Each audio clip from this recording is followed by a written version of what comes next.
Hello and a very warm welcome to BBC News. I'm Mark Lowen. We're broadcasting live from Tel Aviv. Air raids have sounded across Israel again overnight, with its military saying that Iran fired 5 ballistic missiles through the night. While Israel's defense minister said a general in Iran's Al-Quds force, Saeed Izadi, had been killed in a targeted attack. Well, we were woken at 2:30 a.m. when sirens sounded amid a barrage of Iranian missiles around the Tel Aviv area. We all gathered in our bunker here in our hotel. This building in central Israel was reportedly set on fire by falling shrapnel from an Israeli interception missile, though the police say that they are still investigating the cause. Explosions were also heard close to the occupied West Bank. Israel's National Response Foundation said that there have been no reports of casualties. Meanwhile, Israel also launched a new wave of attacks against Iranian missile storage and launch infrastructure. Air defense systems were reportedly activated in areas of Tehran. These are pictures released by the Israeli Defense Forces. The Iranian media say that an attack on the nuclear site in Isfahan led to no leakage of hazardous material. Meanwhile, on the diplomatic front, President Trump has dismissed efforts by European countries to de-escalate tensions in the Middle East, hours after the foreign ministers of the UK, France and Germany met their Iranian counterpart in Geneva. Mr. Trump told journalists that Iran wants to speak to the United States, and Europe cannot help with this. Well, our chief international correspondent Lise Doucette has more on those talks in Geneva. Well, it does seem that the pace of negotiations, or the pace of talks in an effort to get negotiations back on track, is slower than the pace of this war. Overnight, Israel and Iran continued to attack each other. The message we heard from European foreign ministers here yesterday, including the Foreign Secretary David Lammy, was that there is this very narrow window now for diplomacy before President Donald Trump will look again at that military plan that he said to have approved and possibly order military strikes. And yes, it was a bit of an insult coming from President Trump, especially after David Lammy had taken an overnight flight from Washington to Geneva to convey directly face-to-face to Iran's foreign minister, Abbas Araghchi, what David Lammy had heard from Marco Rubio, the U.S. Secretary of State, from President Trump's envoy, that Iran had to come back to the table and negotiate a nuclear deal to significantly curb its nuclear ambitions. But the message from Iran was, we cannot negotiate when we are under Israeli attack. Lise Doucette in Geneva. While Iran's foreign minister is now in Turkey to discuss the conflict between his country and Israel with representatives from Muslim-majority countries. Around 40 diplomats from the Organization of Islamic Cooperation are attending the meeting in Istanbul. The Iranian foreign minister told journalists that that if Iran is to return to diplomacy, the bombing had to stop. He also said Iran believes the U.S. has been involved in the conflict since the beginning. In order for us to come back to diplomacy, the aggression should be stopped. It is obvious I cannot go to negotiation with the United States when our people are under bombardments, under the support of the United States. We have come, unfortunately, to the conclusion that the United States has been in this aggression from the beginning. You know, they deny, they keep saying that they are not involving, but we have many indications that they have been involved from day one. And now, you know, the tweets, interviews by the U.S. President is quite clear that he's talking about the U.S. leadership on this question. Unfortunately, we have heard that the U.S. may join this aggression. That would be very unfortunate, and I think that would be very, very dangerous for everybody. Well, meanwhile, Israel says that an Iranian drone has hit a residential building in the northeast of Israel. We can show you pictures that have been released of that attack. It is the first time that an Iranian drone has made direct impact since the beginning of this conflict. Let's bring in the BBC's Dan Johnson in Jerusalem. Dan, tell us more about what is known about the drone attack. Yeah, that is a house in a town close to the border with Jordan. The place is called Beit Shean, and it is, we believe, the first time, certainly in the week of this round of the conflict, that a drone has actually got through and caused damage. There's no report of any casualty there, but it does look like that drone, despite the Israeli air defence's attempt to shoot it down, did make it through and has caused some damage on the ground. And it's not the only drone that has been launched towards Israeli airspace today. A little ironic that the Israeli Defense Forces just earlier this morning were announcing that they had killed the Iranian Revolutionary Guard commander who was in charge of its drone unit. They were pleased to have removed that general from his position, having killed him in an airstrike, but it seems like his forces are still able to launch drone attacks towards Israel, and one has got through this morning. Dan, you mentioned that Iranian drone commander who Israel says they've killed. They say, eliminated another commander from the Quds force, a branch of the Iranian Revolutionary Guard. Tell us more about him.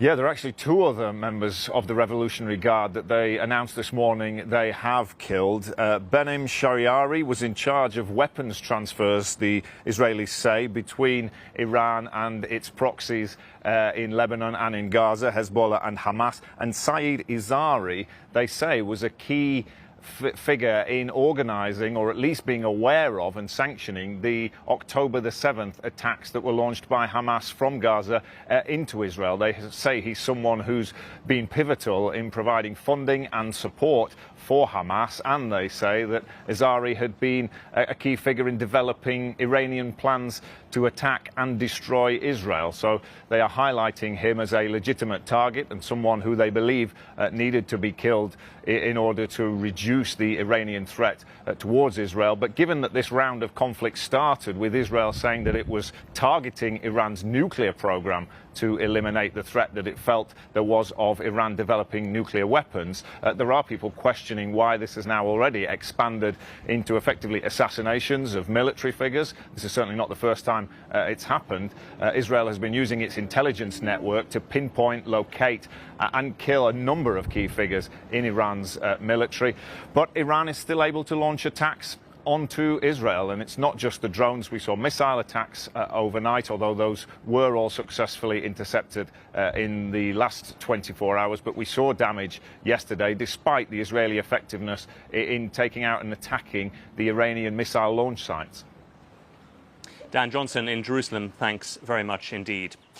Well, a little earlier, I spoke to our South Caucasus correspondent, Rayhan Dimitri, who is on the Iranian-Armenian border on the Armenian side. She's in Mehri, and she told us a little bit about the flow of people going across the border from Iran. Well, Mark, I wouldn't describe it as a mass exodus, but there is definitely a regular flow of people coming out of Iran. We've spent this morning here, and we're trying to approach all of the people that are coming through. And these people, well, understandably, they have very little trust in journalists. They are mainly kind of refusing to talk. But those who are speaking to journalists, they have described, one man was traveling from Isfahan, and he said that there were explosions a couple of days ago, that some soldiers were killed. But he said that civilians were unarmed. We are seeing a lot of people who are traveling all the way from the Iranian capital, Tehran. They're describing long hours, up to 15 hours on roads to reach the border with Armenia. One man told us that there were no fuel shortages or bread shortages, but he said, and it once again kind of, we've heard this account over and over again, that Tehran appears to be largely deserted. People, those who could leave, they left the capital. They either traveled to their summer houses or they traveled to the border countries and are trying to leave the country via Kuwait, Iraq, Turkey or Armenia. And Rayhan, you talk about some of the places that they have come from. I mean, Isfahan, 1,000 kilometers from that border, Tehran, 800 kilometers. These are massive distances. And of course, they're coming into a southern Armenian border town of just 4,500 people. So how are the authorities in Armenia coping with this influx of people? Well, none of the people that we've spoken with are planning to stay in the town of Mehri, where we are based now.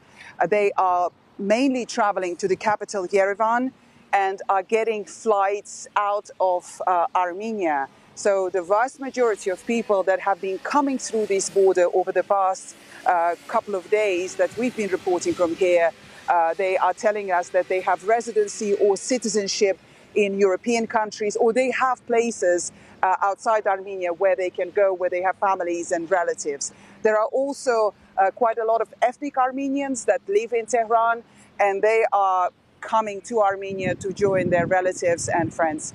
But the Armenian authorities are saying that if the situation escalates, if there's really a mass exodus, then they will be ready for that. They will help people with transportation to get them out of this border area. But at this stage, Mark, we're not seeing mass exodus of Iranians. Rayhan Dmitry on the Armenian-Iranian border. Well, we've also been hearing from Mara Rudman, who is a former deputy envoy for Middle East peace at the US State Department. I asked her whether there is still a diplomatic way forward which prevents the United States from joining this conflict. I think that there are still opportunities for a negotiated outcome here, if that's what you meant with your question. President Trump actually himself has said that I think he has lined up the ability for the United States to join Israel on the offensive here in terms of making available the United States bunker buster bombing ability and the planes to fly them in.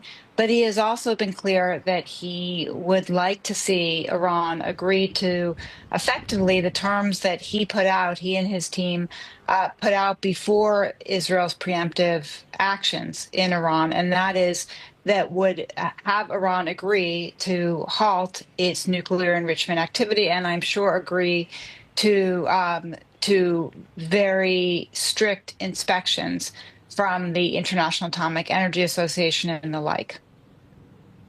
But how dangerous a situation, Mara, do you believe that we are in when the US intelligence community and the head director of national intelligence is saying that it is their assessment that Iran is not currently weaponizing, is not currently actively building an atomic bomb, and yet the president overrules her and sides with the Israeli intelligence community instead? So, Mark, I'm not sure I agree with your characterization of what the U.S. intelligence community has reported. I think the difference in reported views between the U.S. intelligence community and that of Israel goes to a timeline question, not a whether Iran has the intent to continue enriching activity to the point of developing a nuclear weapon. So I think it's really important to be clear on that point.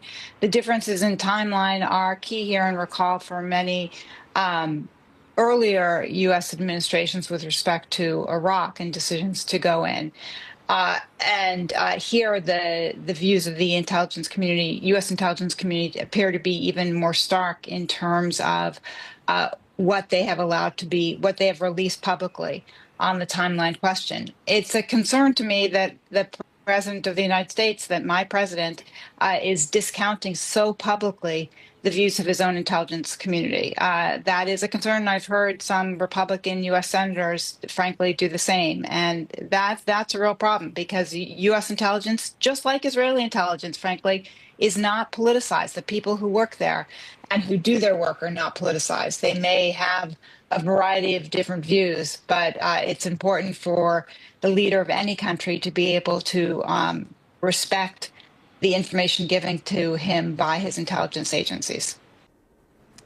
Mara Rudman there, former Deputy Envoy for Middle East Peace at the US State Department. Meanwhile, Israel's Foreign Minister Gideon Saar has been quoted by the Israeli media as saying in the last few minutes or so that Israel believes that it has already set Iran's nuclear program back by a good 2 to 3 years. The question, as ever, is whether Israel will go further and indeed whether it will manage to co-opt the United States into destroying Iran's nuclear program completely. That's still very much up in the air, and Donald Trump saying a decision will be made within the next couple of weeks. Don't forget, you can always get much more on this story on our live page. Go to bbc.com/news for minute-by-minute updates from our teams across the region and in the US, and from BBC Persian as well. But